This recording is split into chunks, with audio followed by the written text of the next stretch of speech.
हिमालय के शिखरों में तपस करने वाले ऋषि मुनि में उद्भव महामुनि सबसे ऊंची पहाड़ पर बैठ के शिवा के दर्शन के लिए कई सालों से कठोर तपस कर रहे हैं। ओम नमः शिवाय, ओम नमः शिवाय, ऐसे उनकी कठोर दीक्षा पर शिवा करुणा करते हैं और उद्भव महामुनि के सामने प्रकट होते हैं। ऋषि उद्भवा, ये सुनकर उद्भव महामुनि उनकी आंखें खोलते हैं। उनके आंखों के सामने रोशन सा एक अवतार देख उनको समझ आता है कि भगवान उनके सामने प्रकट हुए हैं। हे परमेश्वरा, मेरी तपस पर करुणा करके आप मेरे सामने प्रकट हुए। मांगो, तुम्हें क्या वरदान चाहिए? मुझे बस भविष्य को जानने की वरदान चाहिए स्वामी। तथास्तु, ये कहकर शिवा वहां से गायब हो जाते हैं और उद्भव महामुनि उनका नमस्कार करते हुए ओम नमः शिवाय, ओम नमः शिवाय ऐसे कहते हैं। वरदान मिलने की खुशी में वो उस ऊंची पर्वत से नीचे उतरते रहता है और रास्ते में तपस करते हुए मुनि और ऋषि को देखता है। उनको देखते ही उद्भव मुनि को उनका भविष्य दिखता है। इसका मतलब वो वरदान काम कर रहा है। ये सोचकर वो उन पहाड़ों से नीचे उतरते रहता है। शाम के समय होने के कारण उन पर्वतों पे हवा बढ़ने लगती है। शाम का समय है और हवा भी तेजी से बढ़ रही है। इस समय में नीचे जाना अच्छा नहीं है। कल सुबह होने के बाद ही नीचे जाना अच्छा है। यही मानकर उद्भव महामुनि वही एक छोटी सी जगह में रात के लिए आराम करते हैं। लेकिन सुबह होने से पहले ही उद्भव महामुनि गुजर जाते हैं। उद्भव महामुनि दिखने में तो उसी तपस के स्थान में बैठे रहते हैं, लेकिन उनकी आत्मा उनमें नहीं रहती है। ये क्या, मेरी आत्मा मेरी शरीर से दूर क्यों हुआ है? क्या मैं मर गया हूँ? ऐसे कहता है उद्भव। ओ परमेश्वरा, ये कौन सी माया है प्रभु? ऐसे जोर जोर से रोते हुए शिवा को बुलाता है उद्भव महामुनि। उनकी चीखें सुनकर शिवा वहां प्रकट होते हैं। और क्या हुआ उद्भवा? मेरे को वरदान दिए एक दिन भी नहीं हुआ स्वामी, और आपने मेरे शरीर को आत्मा से अलग कर दिया। वो तुम्हारी भाग्य है। तुम्हारी तपस पे करुणा करके तुम्हें वरदान तो दे सकता हूँ, लेकिन तुम्हारी भाग्य मैं नहीं बदल सकता। भाग्य के सामने तो तुम, मैं और ये सब एक ही है उद्भवा। लेकिन मुझे कोई तो रास्ता दिखाइए स्वामी। तुम्हें स्थानांतर गमन का वरदान दूंगा, लेकिन तुम मनुष्य के अंदर प्रवेश नहीं कर पाओगे। सिर्फ कोई पक्षी या पशु के अंदर ही प्रवेश कर पाओगे। तुम्हें दिए ये दोनों वरदानों को तुम जब चाहे तब इस्तेमाल कर पाओगे। धन्योस्मि प्रभु, धन्योस्मि। ऐसे उसको वरदान देकर शिवा वहां से गायब हो जाते हैं। तब उद्भव मुनि उनके सिर के ऊपर उड़ते हुए गिद्धे को देख उसके शरीर में प्रवेश करते हैं। गिद्धे के शरीर में प्रवेश करने के बाद उद्भव मुनि ऐसे सोचते हैं, आहा, अब से मैं हवा में स्वतंत्रता से उड़ पाऊंगा। ऐसे सोचकर वो हवा में तेजी से चक्कर मारते रहते हैं। कुछ देर हवा में ऐसे तैरने के बाद नीचे मौजूद चूहे को देखते हैं। उसे देखते ही उद्भव मुनि को उस चूहे का भविष्य दिख जाता है।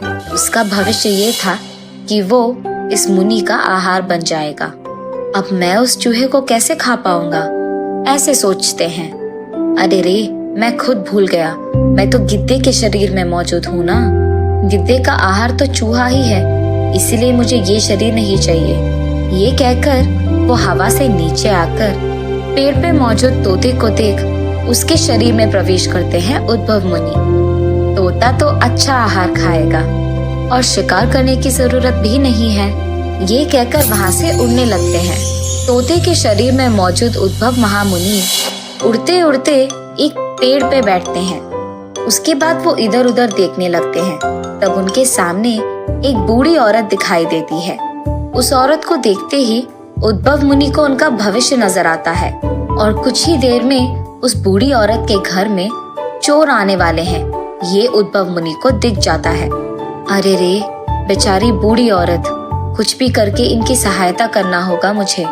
ये फैसला करके उड़ते हुए उस औरत के पास जाकर उनसे ऐसे कहता है, मंगतायरू, कुछ ही देर में तुम्हारे घर में चोर आने वाले हैं। ये सुनकर मंगतायरू सिर्फ बातें सुनाई देने के कारण चारों ओर ढूंढने लगती है। कौन है जो बात कर रहा है? दिख क्यों नहीं रहे हो? ये लो मंगतायरू, तोता बात कर रहा हूँ। तोता कहाँ बात करती है? मुझे शिवा का वरदान मिला है, मैं एक ऋषि हूँ। अब तुम यहाँ क्यों आए हो? अब तुम्हारे घर में चोरी होने वाली है, तुम घर के अंदर जाकर सारे दरवाजे बंद कर दो। क्या? चोर? ऐसे कहकर वो डर के मारे अंदर जाकर सारे दरवाजे बंद कर देती है। कुछ ही देर में चोर वहाँ आकर उसके दरवाजे खड़खड़ाने लगते हैं, जोर से खड़खड़ाते हुए, ए बुढ़िया, दरवाजा खोल, ऐसे चिल्लाते हैं। बहुत देर तक खड़खड़ाने के बावजूद कोई ना दरवाजा खोलने पर वो चोर वहाँ से भाग जाते हैं। चोरों से उसको बचाने के लिए वो बुढ़िया, मुझे बचाने के लिए धन्यवाद तोता, हा हा हा हा हा, ऐसे हंसता है।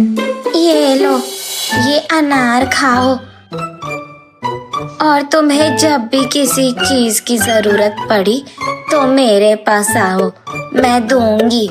वहाँ अनार खाकर उद्भव महामुनि वहाँ से उड़कर बाहर आ जाते हैं। ऐसे हवा में से नीचे लोगों का भविष्य देखते रहता है उद्भव मुनि। ऐसे हवा में तैरते हुए वो देखते हैं कि एक छोटा बच्चा उसके अपने कुत्ते को बेल्ट बांधकर उसे चलाते रहता है।